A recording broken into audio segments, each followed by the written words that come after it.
Now, before you take an alternative, what do you need to make sure? You need to make sure that the alternative is also made by a good factory. Definitely. Right? How do you know it's a good factory or bad factory? There's one or two very simple ways in which you can find out. I end up, either going to the gym, and I spend at least an hour in the gym on most, let's say, obviously you can't do it every single day, but 5 out of 7 days I end up going to the gym.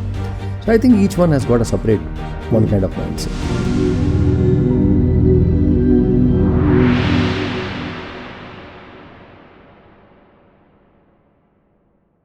Tell something about the production.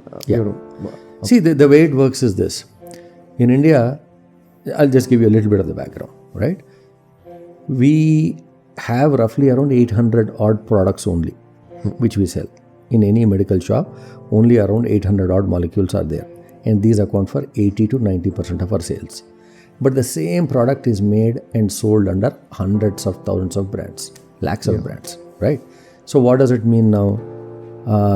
That basically means that if your doctor writes a prescription, you could find the same thing in the store, or because there are so many different brands, you may or may not find the same product out there, and you may have to go and take an alternative.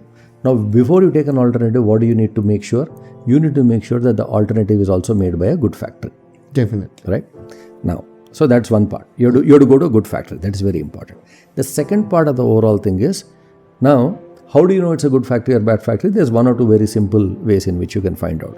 If you look at any of the top 20 companies in the country, or top 30, top 40, each one of them makes roughly around 1,000 odd products. Some of them make 500 to 1,000, right? Now, are they making all 500 in their own factory? No, not possible, right? You cannot have a factory in which so many different compositions are getting made. So some of them, they are outsourcing. Now, what has happened is, given that all the top companies and even the smaller companies are all making so many different products, some of them have to be outsourced.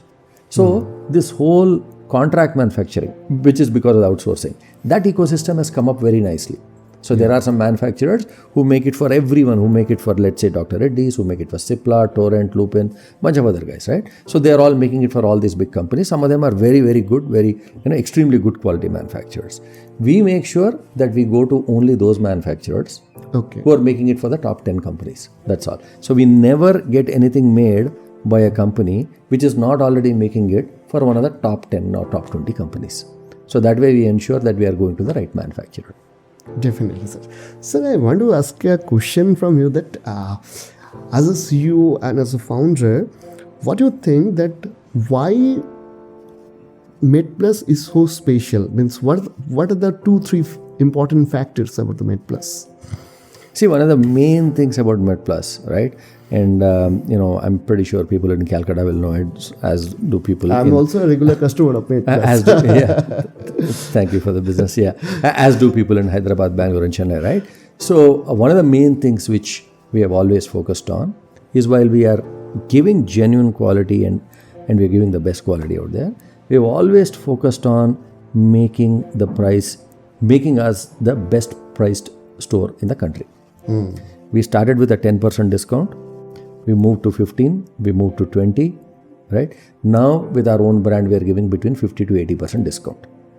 See, you can get good quality everywhere. It is not a problem. If you pay price, you will get it, right? If you pay the right price, maybe you will get it. But the thing is, the trick is to get it at affordable cost, at a cost at which, at the best possible cost. That's what we specialize in. Great quality, but at a price at which no one else can match us. Definitely. That's been the thing. That's been one of the main things for us, customer centricity, as you would say. Always focus on quality, but give it at a price which no one else can match. That's been the Medplus motto. Sir, now it's also a fanboy moment for me also, because as a young entrepreneur, I'm a big fan of you, and definitely so. I want to ask you some personal questions right now. Sure. Sir, what is your daily routine? Because we all want to know that a person who is managing a company around 5,000 year revenue, what is his actually daily routine? How you managed your time? Sure, I'm happy to talk about that. See, when you are doing something like this, right? When you are managing, let's say, a 4,400 store company with 22,000 employees and all. Unfortunately, if you're really focused on the job, you have very little time for anything else. So that has been one big this thing for me, that I've not been able to pursue too many things. I only do two things, right? Outside of work, I end up, either going to the gym, and I spend at least an hour in the gym on most, let's say, obviously you can't do it every single day, but 5 out of 7 days I end up going to the gym. And outside of that, I read pretty extensively. Kindle is my constant companion, so I end up reading quite a lot. And off late, I've been traveling a little bit. Okay. So these are the only other things. Otherwise, I am in the office at around 8:30, anywhere between 8:30 to 9, and leave office at around 8 o'clock.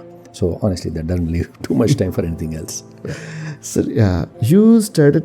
You already told us that you was in USA and you was always be an entrepreneur. Sure. So, sir, do you think that your school or college life, there is a connection between your entrepreneurial journey and your schooling or your college life? There is any connection? I'm not sure how to. So the way I see it, right? I went to a medical college. Yeah. And finished my MBBS. So that is not really a background which lends itself to become an entrepreneur. Entrepreneurship was something I always wanted to do a little bit more than what I always wanted to be a businessman. Let me put it that way, right? So even while during my days at college too, I wanted to be doing that. So immediately after I finished, I got into a small business and started. Towards nearly 10 years after that, 10 years after I came out of college, after doing several things, I went back to a business college again. So I went to University of Pennsylvania's business school, which is Wharton Business School. And obviously by this time I was, completely off the mind that I would only be in business and nothing else. And so I went to school, and even while at school, it's a very large class. Honestly, some of these business schools in US have got anywhere from 750 to 800 people in 1 year. So I would say maybe I was among the 5% of people who went out and started a business, because most of them will end up going using a business education to go get a job. So a lot of them do very well, go to consulting, go to investment banking and all. For me, though, it was always going to be business. So I wrote several different business plans. The last business plan which I wrote in my final year became Medplus. Okay. Sir, as you always wanted to be an entrepreneur, sir, I want to ask you personally, because you already told us that the future plan of Medplus. But if I ask you that your dream as an entrepreneur, what is your actual dream as an entrepreneur? I started Medplus, and I also started several other small ventures here and there and all. But it has always been towards, so I think each one has got a separate one kind of mindset, right? There are people who will do business in the luxury side. They will create fantastic buildings or hotels or let's say brands which sell, which create very, very exclusive products and sell at a very, very high price. That's one kind of thing. And there are some people who are always into manufacturing or something like that. I've always been I've always had the trading kind of mindset. And it has always been of the value pricing kind of thing. So a lot of the businesses which I have started actually have been around this. Medplus, of course, has been successful. But I've always, tried to figure out a business by which you could drive down prices by, attaining big scale. So that's been my mindset.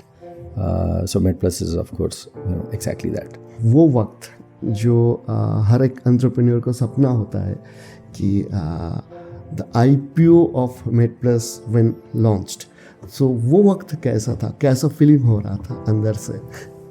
Obviously वो तो it was a very, very happy moment for me and rest of the company and all the other people who have been with the company for several years now, right? It happened in 2021. When I started the business in 2006, I thought we'd do it in 3 or 4 years. So it happened only around 10 years late, but at least in my mind. But after that, but all said and done, that I was being a little naive when I thought that we could actually get that scale and do a IPO in 4 or 5 years. End up being that, which is okay. But all I can say is,